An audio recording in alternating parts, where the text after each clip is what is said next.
मित्रों, सभी को यह ज्ञात है कि मृत्यु जीवन का सबसे बड़ा सत्य है, जिसे इस पूरी दुनिया में कोई झुठला नहीं सकता।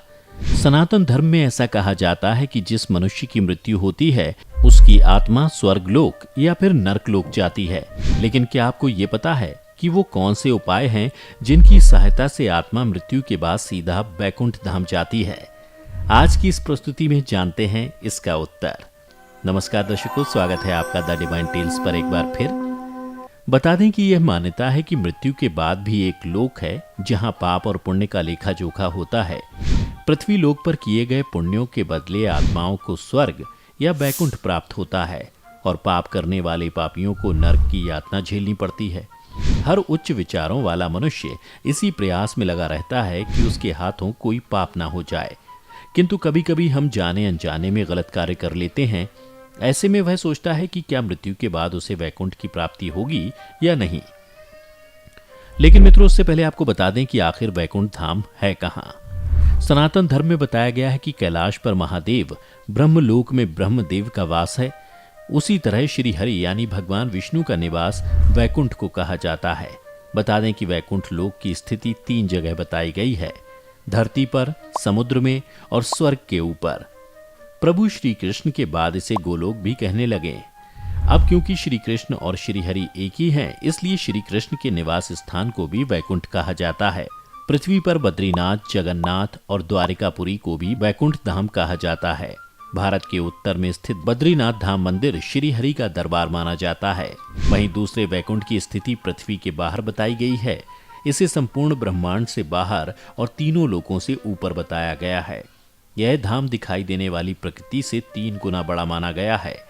यहाँ श्री हरि अपनी 4 पटरानियों श्री देवी, भूदेवी, नीला और महालक्ष्मी के साथ निवास करते हैं। बता दें, इसी वैकुंठ के बारे में कहा जाता है कि मृत्यु के बाद विष्णु भक्त पुण्यात्मा यहाँ पहुंच जाती है। इसके अलावा श्री कृष्ण ने द्वारका के बाद एक तरफ नगर बसाया था जिसे वैकुंठ कहा जाता था। कुछ इतिहासकारों के अनुसार अरावली की पहाड़ी श्रृंखला पर यह वैकुंठ बसाया गया था, जहां मनुष्य नहीं सिर्फ साधक ही रहते थे।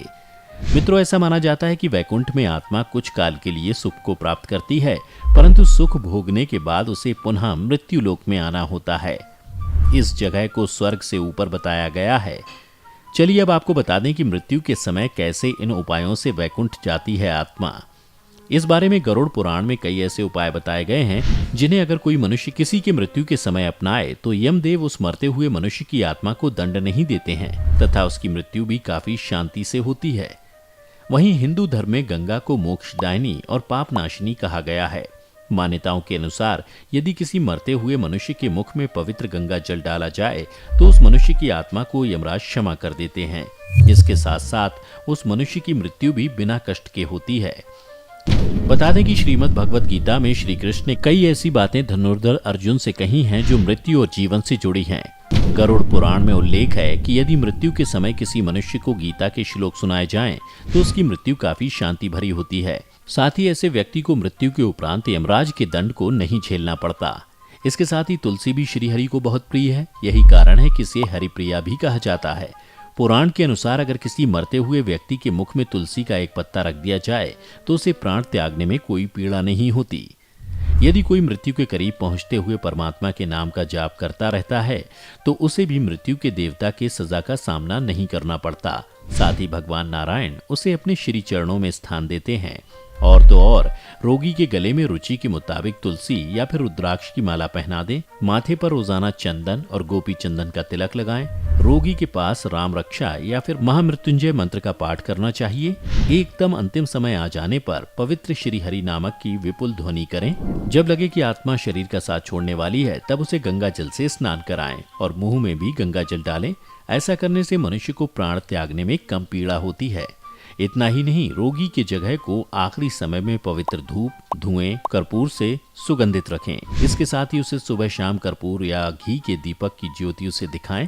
यदि आप समर्थ हो तो उसके द्वारा उसके भगवत स्वरूप की मूर्ति की पूजा अर्चना भी करवाएं। और तो और अगर मनुष्य परमात्मा के साकार रूप का प्रेमी हो तो उसको अपने ईश्वर विष्णु, राम, कृष्ण, शिव, दुर्गा, गणेश जी किसी के भी चित्र का सतत दर्शन करवाते रहें। अगर मनुष्य निराकार रूप का उपासक हो तो आत्मा ब्रह्म के तत्वों के बारे में जानकारी दे सकते हैं। तो मित्रों, आपने जाना कि मृत्यु के समय इन उपायों से वैकुंठ जाती है आत्मा, और वैकुंठ धाम कहाँ है। यदि आपको पहले से किसी बात की जानकारी थी तो नीचे हमें कमेंट करके ज़रूर बताएं। आज की इस वीडियो में बस इतना ही। हम उम्मीद करते हैं कि हमारी वीडियो के जरिए आपको कई सवालों के जवाब मिल गए होंगे। अगर ये वीडियो पसंद आई हो तो इसे लाइक और शेयर ज़रूर कीजिएगा। अगर आपने हमारे चैनल को सब्सक्राइब नहीं किया है तो ज़रूर करिए। इसके साथ ही मुझे दें इजाज़त। इस वीडियो को अंत तक देखने के लिए आपका बहुत बहुत शुक्रिया। और हाँ, अब आप हमारे सभी वीडियो फेसबुक पर भी देख सकते हैं, जिसके लिए आपको फेसबुक पर द डिवाइन टेल्स के पेज को लाइक और फॉलो करना होगा।